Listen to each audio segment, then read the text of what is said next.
평안을 너희에게 끼치노니 곧 나의 평안을 너희에게 주노라. 내가 너희에게 주는 것은 세상이 주는 것과 같지 아니하니라. 내가 주는 평안은 세상이 주는 것과 다르다. 여러분, 부모님이 평생을 사시다가 생을 마칠 때 이제 임종을 바로 앞두고 곁에 와 있는 사랑하는 가족들, 자녀들에게 이야기할 때 어떻게 얘기할까요? 너 사업에 성공해라. 큰 명예를 얻어라. 돈 많이 벌어라. 부자 되라. 이렇게 이야기하겠어요? 야야, 네 인생에 행복하기를 원한다. 행복해라. 수만 마디의 말이 있지만은 한마디로 앞서가면 네가 행복했으면 좋겠다. 앞으로 행복하게 살아라. 그 속에 모든 것이 다 들어가 있지 않겠습니까? 예수님께서 나의 평안을 내게 준다. 이게 무슨 뜻일까요? 평안을 너희에게 끼친다. 평안을 준다. 얘야, 행복해라. 행복하게 살았으면 좋겠다. 그렇게 개인적인, 주관적인 차원에서 볼 때는 이 말씀이 바로 예수님의 마지막 유언이라는 거예요. 나의 평안을 너희에게 준다. 한마디로 요즘 언어로 바꾸면 행복하게 살아라. 이런 뜻입니다. 평안, 영어로는 peace라 그러죠. 신약의 헬라어로는 에이레네, 구약의 히브리어로는 샬롬이라고 말합니다. 표현은 달라도 모두 같은 뜻이죠. 결국 주님께서 떠나시면서 꼭 하시고 싶었던 말씀 한마디, 그건 샬롬이었습니다. 평안, 우리 한글 성경에서는 평안 혹은 평화로 번역을 했습니다. 이 샬롬은 특별히 하나님께서 우리에게 주시는 평화를 말할 때 사용하는 말입니다. 그런데 어떤 정치적인 개념에서의 평화라는 단어가 아니라 평안이라는 단어로 바꾸는 게 훨씬 더 설득력이 있고 공감이 됩니다. 단순히 전쟁이 없는 상태, 갈등과 분쟁이 없는 상태, 이런 상태를 훨씬 더 뛰어넘는 더 깊은 의미가 포함되어 있는 단어입니다. 그래서 전인적 평안, 전인적 평화라고 말합니다. 몸과 마음이 다 건강하고요, 평안하고요, 사회적 존재로서 우리가 살아가는데 이 사회 생활 속에서도 타인과의 수많은 관계 속에서 살아도 그 관계 속에서 평안함을 누리고 사는 것, 이 모든 것들이 다 포함되어 있는 전인적인 평화, 전인적인 평안을 말할 때 샬롬이라고 말합니다. 마태복음에 보면은 화평케 하는 자 복이 있나니 저희가 하나님의 아들이라 일컬음을 받을 것이며, 그때 화평도 마찬가지로 샬롬입니다. 다 같은 뜻이에요. 우리가 주목해야 될 것은 성경은 이런, 그런데 평안을 인간적인 관점에서 보면 평안, 평화를 누리는 사람이 복이 있는데 성경은 어떤 사람이 복이 있다고 말합니까? 그런 평안을, 평화를 만들어가는 사람이 복이 있다, 이렇게 말합니다. 화평을 누린 자 복이 있나니 하나님의 아들이요, 이렇게 이야기하시지 않고 화평케 하는 자, peacemaker라고 되어 있습니다. 평안을 만들어가는 자, 많은 사람들에게 평안함을 끼칠 수 있는, 만들어갈 수 있는, 평화를 만들어갈 수 있는 그런 사람이 복이 있다. 다시 말씀을 드리면 우리 자신이 속한 공동체가, 내가 속한 가정이, 내가 다니는 직장이, 내가 속한 교회가, 우리가 살아가는 삶의 현장이 평화로운 곳이 되도록, 평안한 곳이 되도록 기도하고 고민하고, 또 그런 평안한 곳을 만들기 위해서 고민하고 땀 흘리고 수고하고 헌신해서 그렇게 만들어가는 그 사람이 복이 있다, 그렇게 말씀하셨습니다. 요즘은요 별로 평안, 평화가 없는 시대죠. 치열한 경쟁 사회, 갈등과 분쟁이 많은 사회입니다. 어제 제가 참 알고는 있었지만은 또다시 그런 기사를 봤습니다. 우리 청소년 심리 정서 상태가요 심각한 지경이다, 이런 기사를 봤습니다. 여러분, OECD 국가 중에서 청소년 자살률 1위가 대한민국입니다. 청소년 자살률 1위가 대한민국이에요. 그렇지 않아도 심각한데 어제 인터넷 신문 기사를 보니까 청소년 우울증, 심리정서, 불안이 심각한 지경에 이르렀다. 그게 그냥 뭐 어림잡아서 그렇게 얘기하는 겁니까? 그렇지 않아요. 정신의학계, 심리학계 다 조사한 통계 자료입니다. 청소년도 그렇고요. 정치도 그렇고요. 우리 사회 갈등과 분쟁이 많은 사회죠.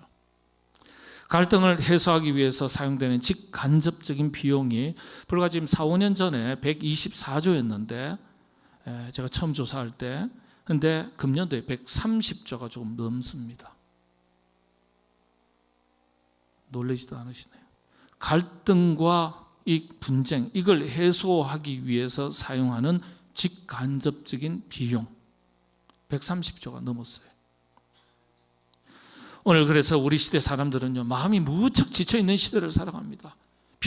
평화를 누리지 못하는 세상을 살아간다는 의미 아니겠습니까? 이런 시대에 평안을 만들어가고 평화를 만들어가는 사람이 곧 하나님의 아들이라는 일컬음을 받게 된다. 성경의 말씀이죠. 진짜 그리스도인, 예수 제대로 믿는 사람이라고 인정받게 된다. 이런 뜻입니다.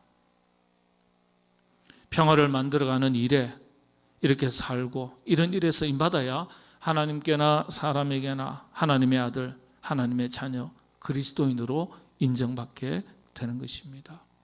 우리 모두 분쟁과 갈등에 불쏘시개로 사용되기보다는 화평케 하는 자, 평안한 곳으로 만들어가는, 내가 속한 모든 삶의 현장을 평안한 곳으로 만들어가는 일에 쓰임받는 저와 여러분 우리 교회 될 수 있기를 바랍니다. 좋은 교회, 아름다운 교회는요 교회 사명, 꼭 복음 전도, 영혼 구원의 사명을 열심히 감당하는 것 참 중요하지만 그 이전에 하나 되는 것부터 시작해야 돼요. 하나 되는 것부터. 하나됨으로 그리스도의 몸을 이루는 것부터 잘 시작해야 되는 거예요. 그리고 나서 맡겨주신 사명을 잘 감당해야 되는 거예요. 그래야 일이 되는 겁니다. 그 사명을 이룰 수 있는 겁니다. 오늘 본문은 사실 이걸 말하는 거예요. 오늘 본문 말씀 속에 서로 화목하라, 화평하라 이런 뜻이 담겨져 있는데 이 샬롬에 대해서 조금 더 살펴보겠습니다. 샬롬, 단순하게 번역을 하면 평화, 화평, 그렇죠? 이 샬롬의 의미, 첫 번째는요 질서를 의미합니다. 질서, 조화와 균형을 의미하죠. 흔히 우리가 하나님을 가르쳐 말할 때 하나님은 질서의 하나님이시다 그렇게 말합니다. 무슨 뜻이죠? 하나님께서 이 우주 만물을 만드실 때 질서 있게 만드셨는데 그래서 그 질서 때문에 이 세상이 아름다운 것인데 그 질서가 계속해서 잘 지켜지기를 원하신다는 거예요. 그래서 하나님을 질서의 하나님이시다 그렇게 말하는 겁니다. 한 번 더 구체적으로 살펴보겠습니다. 창세기 1장에 하나님께서 천지를 창조하시고 평가하시기를 어떻게 평가하셨습니까?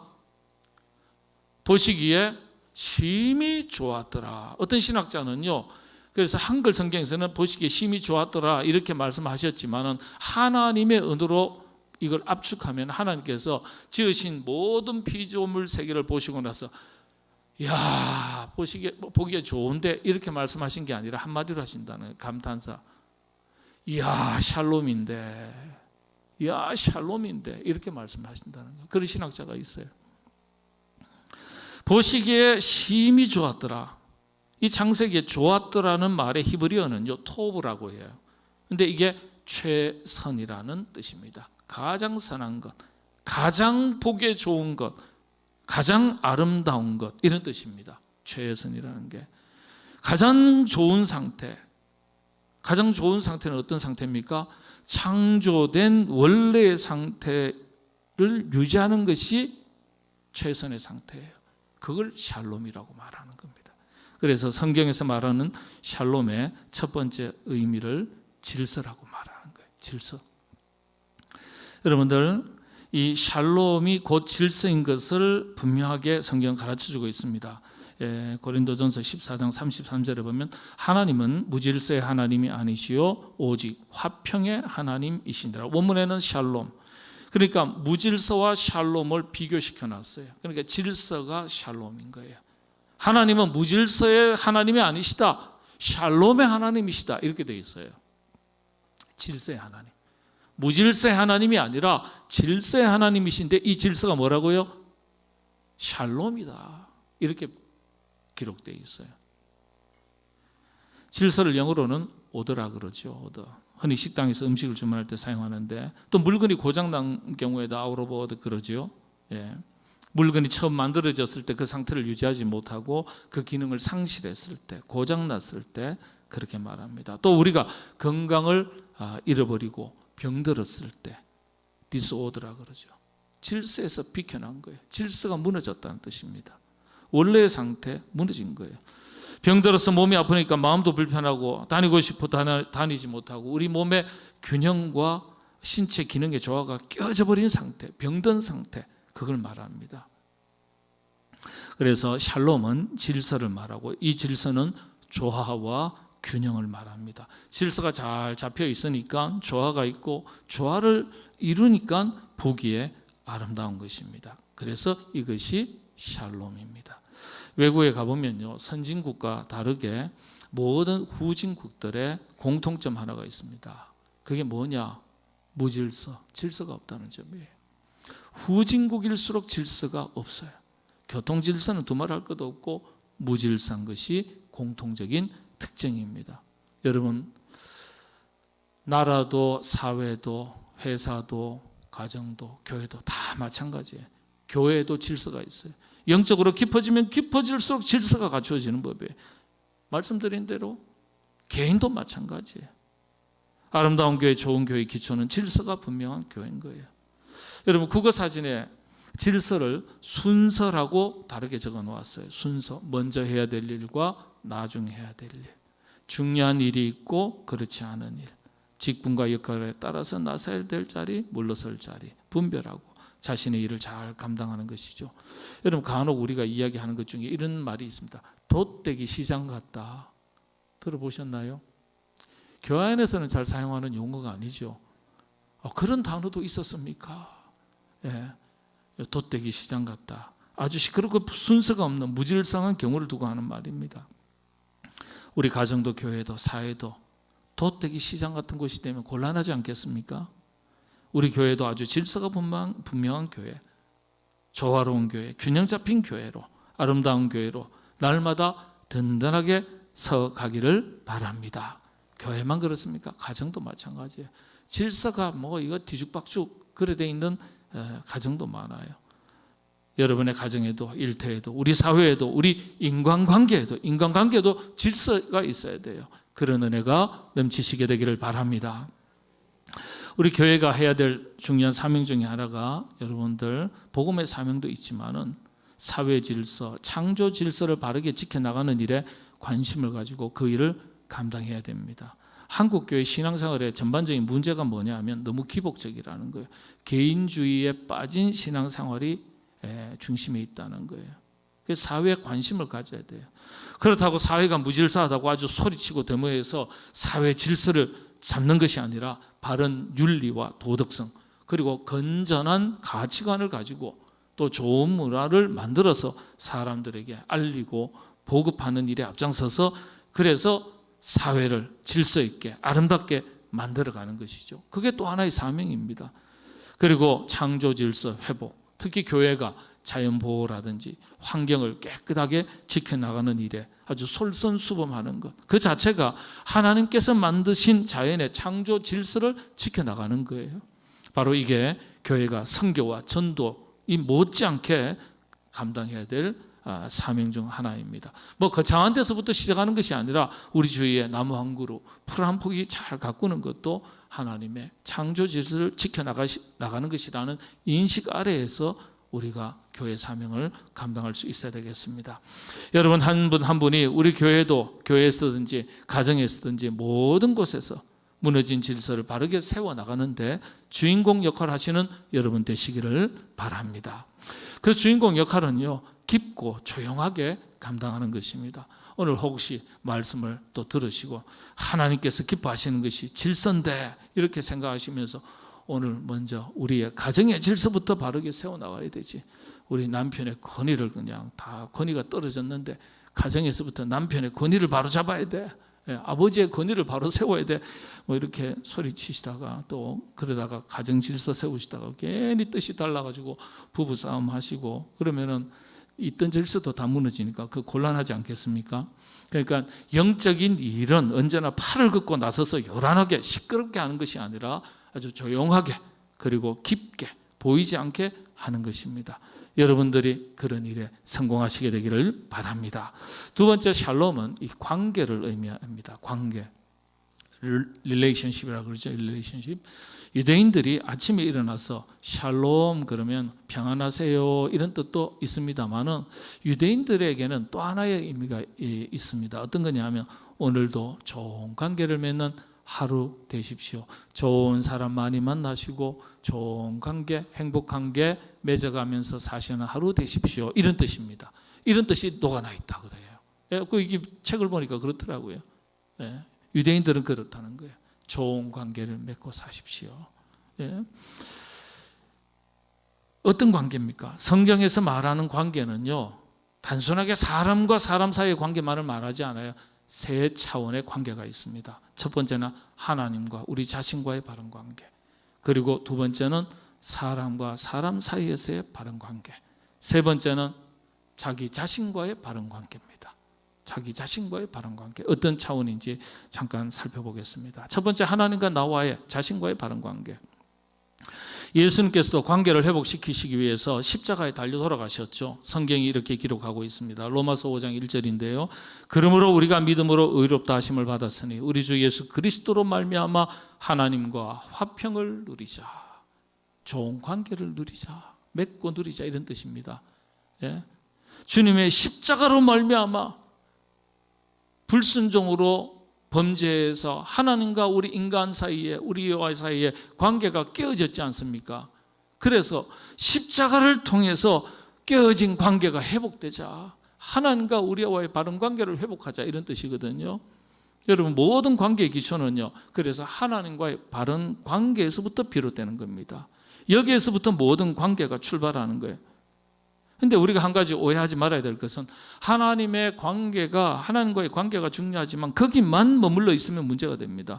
우리가 그렇지 않습니까? 사람과의 관계는 잊어버리고 하나님만 열심히 찾으면 불완전한 관계입니다. 하나님은 그런 관계를 원치 않으세요. 십자가를 보십시오. 십자가는 위에서 아래 수직적인 나무 하나하고 옆에서 옆으로 수평적인 나무, 이 두 나무가 만나서 십자가를 이루는 겁니다. 어느 하나만을 가지고서는 십자가가 만들어지지 않아요. 교회에서 예배는 다 열심히 참여하고 봉사는 열심히 하는데 가정은 등한시하고 가정은 돌보지 않는다. 가정생활은 게을리한다. 그건 사실 열심히 믿는 것 같지만 바르게 믿는 것에는 문제가 있는 겁니다.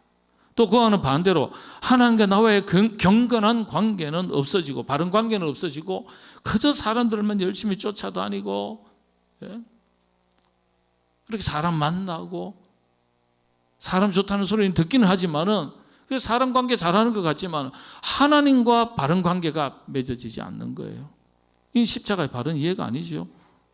그런 분에게는 사명보다도 가정이 더 중요하고 자식이 더 중요하고 물질이 더 중요하고 물론 중요하지 않은 것이 어디 있겠습니까만은 문제는 조화와 균형을 이루는 것이 중요한 거예요. 조화와 균형.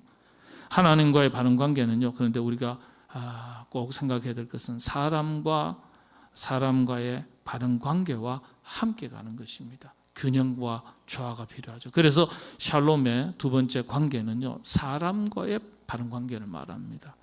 마태복음 5장 23절 24절 보면요. 그러므로 예물을 제단에 드리려다가 거기서 내 형제에게 원망 들을 만한 일이 있는 것이 생각나거든. 예물을 제단 앞에 두고 먼저 가서 형제와 화목하고 그 후에 와서 예물을 드리라. 사람과 사람 사이에 샬롬을 이루는 근본 원칙입니다. 왜 그렇습니까? 사람과 깨어진 관계가 있다면 예배 드리기 전에 가서 얼른 화해하고 그러고 나서 하나님께 예배드리라는 거예요. 왜냐? 이게 서로 연결되어 있기 때문에. 하나님과 우리와의 관계와 사람과 사람 사이의 인간과의 관계가 서로 분리되어 있지 않은 거예요. 예. 그런 인간 관계에 있어서 성경적인 기준은 있습니다. 히브리서 12장 14절에 보면 모든 사람과 더불어 화평함과 거룩함을 따르라. 이것이 없이는 아무도 주를 보지 못하리라. 이게 화평함과 거룩함이에요. 화평함만 있으면 좋은 인간관계 잘 맺고 이런 거 참 좋긴 한데 그것만 있으면 문제라는 거예요. 사람과 좋은 관계를 맺고 살아가야 되는데 그게 그럼에도 불구하고 그리스도인들에게는 기준이 있다는 거예요. 어떤 기준입니까? 고린도후서 6장 15절을 보면 더 구체적이에요. 그리스도와 벨리알이 어찌 조화되며 믿는 자와 믿지 않는 자가 어찌 상관하며 그랬습니다. 이 말씀들을 살펴보면 관계의 영적 원칙이 있음을 알 수 있습니다. 우리 그리스도인들이 가져야 될 인간 관계의 원칙입니다. 화평과 거룩이에요. 화평하지만 좋은 인간관계를 맺고 인간관계가 참 즐겁고 행복하지만 거룩함이 없는 관계가 있어요. 거룩함이 없는 화평에 대해서 하나님은 벨리알을 떠나라고 했어요. 화평하지만 거룩함이 깨어지는 관계도 그런데 바람직하지 않고 또 거룩함을 지키려다가 화평과 화목이 깨어져서도 안 되는 거예요. 같이 가야 돼요. 같이. 그리스도인들의 인간관계에 있어서 그래서 거룩함, 구별됨을 잃어버리게 하는 관계를 경계하라는 말씀입니다. 세 번째, 자신과의 바른 관계. 이건 내면 세계 질서를 바르게 세우라는 뜻입니다. 자기 자신과 싸우는 사람이 너무 많아요. 자기와의 싸움에서 실패하는 사람들을 말하는 겁니다. 자기 자신을 잘 다스리지 못하는 사람을 말합니다. 자기 절제, 자기 관리, 자기 통제, 자기 조절 이런 걸 말하죠. 이걸 실패하는 것. 그건 자기 자신과의 싸움에서 지는 거죠. 예를 들어 술만 마시면 극도의 폭력성을 보이는데 술을 깨고 나면요. 기억이 하나도 안 나요. 주변에 그런 분들 보셨어요? 네, 우리 집에도 있어요. 그런 분 안 계세요? 예? 그러면 어떻게 됩니까? 단주하고 금주하고 그렇죠? 스스로 깨닫고 금주하고 단주해야 돼요. 그게 자기 조절이죠. 자기 통제고. 근데 알면서도 또 이게 반복이 돼요. 자기 자신과의 싸움에서 지는 거예요. 자기 자신과의 싸움이 얼마나 힘든지 몰라요. 이게 내면 세계의 질서가 무너지는 겁니다. 아주 우리 기독교계에서는 고전적인 참 유명한 베스트셀러 중에 베스트셀러 그러는데 이 고든 맥도날드라는 목사님이 계신데 이분의 쓰신 책 유명한 책 하나가 있는데 내면 세계의 영적 질서라는 책이거든요. 신학교 가면 무조건 이 책 다 읽게 됩니다. 수십 년이 지나도 이 책을 다 읽습니다. 이 고든 맥도날드 목사님이 자신과의 싸움에서 이길 수 있는 비결을 로마서의 말씀으로 잡았어요. 보면 로마서 5장 1절의 말씀인데요. 그러므로 우리가 믿음으로 의롭다 하심을 받았으니 우리 주 예수 그리스도로 말미암아 하나님과 화평을 누리자. 우리가 믿음으로 의롭다 하심을 받았다. 그러니까 그 의로운 것, 구별된 것, 거룩한 것 이걸 잘 지키는 것. 이걸 잘 지키면은 화평을 누린다는 거예요. 화평.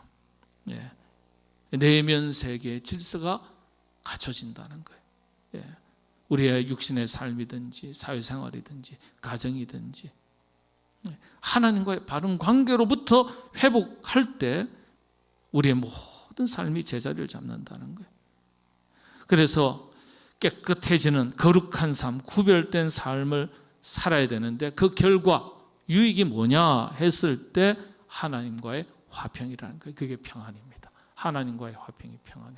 그래서 여러분들 신앙생활 하실 때 뭔가 내 마음이 뒤숭숭하고 삶이 어수선하고 뭔가 일이 손에 잡히지 않고 뭔가 불편하고 불안하고 뭔가 스트레스가 떠나지 않고 그러면요. 저 사람하고 저 인간하고 나하고의 관계가 아니에요. 남편하고의 관계, 아내하고의 관계, 자식하고의 관계, 성도와의 관계가 아니에요. 누구와의 관계라고요? 하나님과 나와의 관계. 그것부터 점검하셔야 돼요. 그것부터.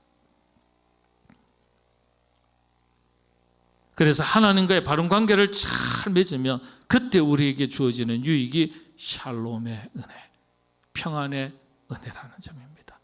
마음의 평안함과 안식을 말하죠. 마음과 삶의 평안을 잃어버릴 때 그래서 우리 자신과 하나님과의 바른 관계를 점검하셔야 합니다. 내면 세계의 영적 질서를 바르게 세우셔야 합니다. 그거예요. 그래야 평안을 누리게 되는 것입니다. 여러분들에게 그런 은혜가 있으시기를 바랍니다. 오늘 본문 말씀의 결론입니다. 너희 속에 소금을 두고 서로 화목하라. 화목이죠. 여러분, 소금이 녹아서 음식에 스며들어서 맛을 내듯이 그렇게 자신이 녹아지고 깨어지고 스며들어서 음식에 좋은 맛을 내는 것처럼 그렇게 화목을 만들어가라는 말씀입니다. 옛날 어르신들이 이런 말이 있어요. 어떤 집에 가면 국을 끓여도 맛이 너무 좋아요. 똑같은 재료를 가지고 그 집에서 저희는 외할머니가 그렇게 참 국을 끓이면요 기가 막히게 맛있어요. 그런데 똑같은 음식을 재료를 가지고 국을 끓여도 다른 데서는 그런 맛이 잘 안 나요. 그래서 옛날 어르신들이 좋은 음식 맛을 내기 위해서 뭐가 필요하다고요? 그 집의 음식 맛은 손맛이에요? 장맛이라 그랬어요. 장맛. 들어보셨나요? 장맛이라 그랬어요. 음식의 깊은 맛이 장맛에 있다면 여러분, 복음의 깊은 맛은 화목에 있습니다. 너희 속에 소금을 두고 서로 화목하라. 맛을 내라. 그리스도인으로, 맛을 내는 그리스도인으로 살아가라. 가정에서 살맛 나는 가정을 만들어라. 교회에서 살맛 나는 신앙생활을 하도록 해라. 우리 사회가 살맛 나는 세상이 되도록 우리가 무슨 역할을 하라는 거예요? 맛을 내는 소금의 역할을 하라는 뜻입니다. 저와 여러분, 우리 모두 화평하게 하는 일에 쓰임받고 살아가시게 되기를 바랍니다. 그리고 영적 질서가 바르게 서고 조화와 균형을 이루는 신앙생활 해나가시게 되기를 바랍니다. 하나님과의 바른 관계, 이웃과의 바른 관계를 맺고 자기 자신을 잘 다스리는 일에 여러분 다 성공하셔서 하나님께서 주시는 참된 샬롬을 누리시는 귀한 여러분 다 되시기를 바랍니다. 기도하겠습니다. 너희 속에 소금을 두고 서로 화목하라. 세상살이에도 음식의 깊은 맛이 장맛에 있다고 하는데 하나님 신앙생활에 복음의 깊은 맛은 화목에 있음을 말씀을 통해서 다시 한번 돌아보게 하셨으니 감사합니다. 우리가 하나님 가정에서 살맛 나는 가정을 만들어 나가는 일에, 교회에서, 우리의 삶의 자리에서, 세상에서 살맛 나는 세상을 만들어 나가는 일에 하나님 소금처럼 쓰임받으며 살게 하여 주시옵소서. 그 속에서 주의 평강을 누리는, 평안을 누리는 주의 권속들 다 되게 하여 주시옵소서. 예수님의 이름으로 기도하옵나이다. 아멘.